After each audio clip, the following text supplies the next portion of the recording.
Hello, my dudes. Today I'm drawing some Barbie princesses as like modern day girls in high school or something. Um, so starting with Rapunzel, she is an art hoe, but like not all the yellow. Gross. No, I'm just kidding. Um, yeah, I wanted that silhouette of like the straight across type of collar. Even though looking back, I don't think Rapunzel actually has that type of collar. But it's close enough. I couldn't decide between like an apron and like just straight up overalls, but I felt overalls were more fitting since that's what I see in like the art who like Pinterest inspiration and stuff, you know. Um, so yeah, but obviously we're not going to use like the yellow and blue aesthetic because that is not what Rapunzel looks like. Um, so yeah, I just gave her a braid like she wears in the movie. Um, she's just got like a long braid. You'll know what Rapunzel looks like unless you've never seen these movies. In which case, go do that. Why are you here? No, I'm glad you're here. Hello, welcome. Um, I'll leave some other Barbie videos I've done in the comments or description. I don't know. We'll get there when we get there. So I wanted to make her like kind of. I didn't want her to be super like tomboy, like messy sort of art hoe. Like she's got like the poofy sleeves still, and the overalls are gonna be purple. Spoiler alert. So it's like still pretty girly compared to the usual like art ho aesthetic. Take a shot every time I say art ho. So yeah, I gave her like a rose necklace sort of thing to like mimic the rose like on the dress, like near the collar, you know. I gave her like a little pocket in her overalls to stick her little paintbrushes in. That's very cute. I also put like some flowers in her braids, even though that doesn't really happen in the movie. That's more of a Disney Rapunzel thing, if I remember correctly. Um, but I feel like Rapunzel would like just put cute things in her hair. Also, I think I did this because the doll comes with little breaths that are little like flower shaped. So I just wanted to implement that in some way, I guess. Because it was looking a little plain, I guess. Also, oh yeah, another big reason I just couldn't. I forgot how to draw braids. I just don't know how to draw them anymore. So I put the flowers there also to like cover that whole situation up because yikes, gross. Don't like bad braids. Mm-mm. So yeah, I went with the poofy sleeves, kind of off the shoulder. I actually forgot I did this. I did the same thing later on with Annalise because I thought I had changed this one, but whatever. I gave her like blue eyeshadow because I'm pretty sure she wears blue eyeshadow in the show, and I feel like if she was like a high school art student, she'd be kind of experimental with her makeup and be all like artsy on her face and stuff. Um, I don't know if that shows up very well in the drawing because like I tend to exaggerate the eyes and like the blush and everything anyway, so it doesn't really look that all that crazy. Um, yeah, and this was so hard to get the coloring right because like in the movie, it's very different from like how the doll looks. Like the sleeves are very like translucent, like barely any color at all. But I made them like light pink to kind of be like it's it's close enough. It looks more like the movie, but I think the shapes are more like the doll dress. Um, Gotta get some blue in there on the flowers to match the eyeshadow, and I gave her a scrunchie too because I feel like scrunchies are kind of an art ho thing. I have no idea. Um, they're kind of in, or they were in at some point. I don't know. Um, I put like gold kind of trim like seams on the overall dress to kind of mimic the gold patterns on the purple parts of the dress. Yeah, other than that, I don't think there's much else to really say. I put like an apron on her skirt because she's painting. She's got to have some protection on her outfit. But yeah, I think she looks pretty decent.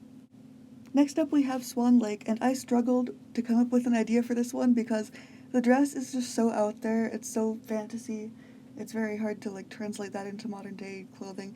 But what kind of set me off on this like my scene bling sort of vibe is like the feathers. I was like, how can we put feathers into like regular old fashioned? It's like feather boas.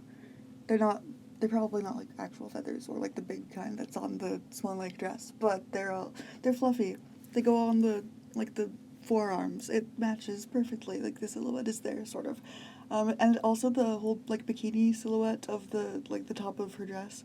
Um, it also kind of looks similar, so I was like, oh, let's look up some My Scene, because I remember playing that My Scene dress-up game. I was like, I distinctly remember that type of fashion in these dolls. Let's look that up and reference that whole situation.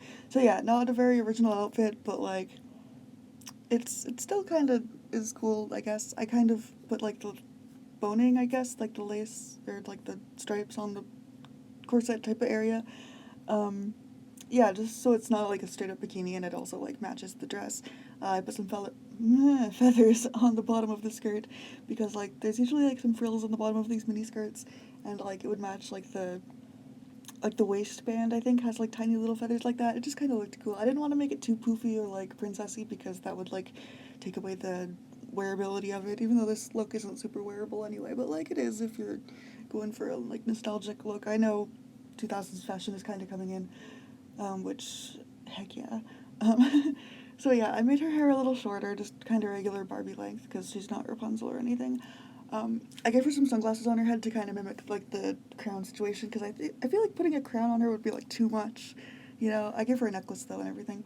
Um, I kind of wanted to make the like the bikini area and like the feather boa thing kind of like I wanted to do like an illusion of hollow at first, but I was like, that's not gonna happen. I don't know how to do that, so I just kind of went like with the gradient sort of thing. It's kind of just like ambiguous what the color is. It's just kind of a bunch of colors because that's what the feathers are. They're just all over the place. So yeah, I distinctly made the feathers on the skirts different though, which is kind of cool. It kind of ties all back together, I think. Also, another big reason I couldn't like think of a theme for her to begin with was because she doesn't really do much in the movie. She doesn't like have any hobbies. Like Rapunzel has her art and stuff.